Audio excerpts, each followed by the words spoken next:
Haha. So hi everyone, I'm Izhar Buendia. I'm a graduate student at the School of Information, specializing in human-computer interaction. And tonight I want to share about how to create more engaging presentations from a user experience perspective. You see, the average attention span of users or of people is 8 seconds. So we need to be intentional about what we actually put in those 8 seconds to make sure our audience is engaged. So this reminds me of what we do as UX designers, right? We actually design interfaces, systems, to be engaging for a very limited amount of time for awesome experiences. So why not use those techniques for presentations? So that's what I want to share. 3 techniques from UX that we can apply to presentations to make them more engaging. So the first one is the simple thing of stories, something that has a beginning and an end. And it creates and empowers communication in an incredible way. How is that? Well, first, presentations, or storytelling, actually distracts or counteracts distraction. Actually, it's so powerful, it hooks the audience to the point that the brain thinks that they're part of the story, which kind of explains in this film we all know of Home Alone, when the kid's like, oh no, where's Kevin? We don't need words. We understand the grief and anxiety she's going through, and that's what stories do to presentations. Something else is that story does, it actually creates influence.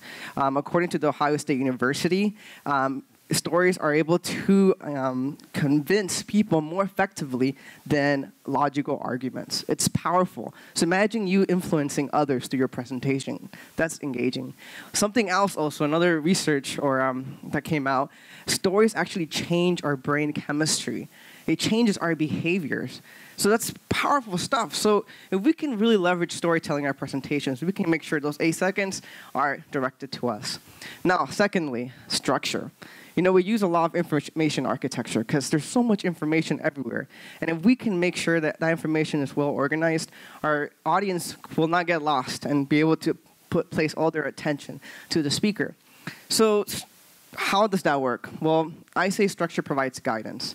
Similar to like how you tell the user where to go, the person is able to follow you. So some examples like storyboarding. But something I like to use is Cliff Atkinson's, I believe his name is, Beyond Bullet Points. He provides this template where it divides your presentation between point A, point B, and how to get from point A to point B. There's so many out there, but that's awesome to use to make sure that you're not only sharing a story, but also there's structure to your presentation. Something else, structure creates or makes sense of your mess. There's information overload nowadays, and that information overload takes away our focus. So how can we make sure that information overload is limited? Well, one thing I do is making sure I put all my thoughts on the board and make sure what's redundant, what can be consolidated to make sure that information overload is limited.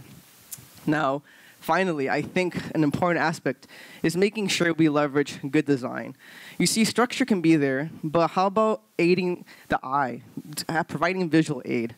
And that's what good design does. Actually, really using imagery in the good way can actually affect the structure and the communicative message. So one example is, like I was saying, aid structure. How? Well, certain things, elements from art guides us to assume certain things. And some examples of that are from the Gestalt principles.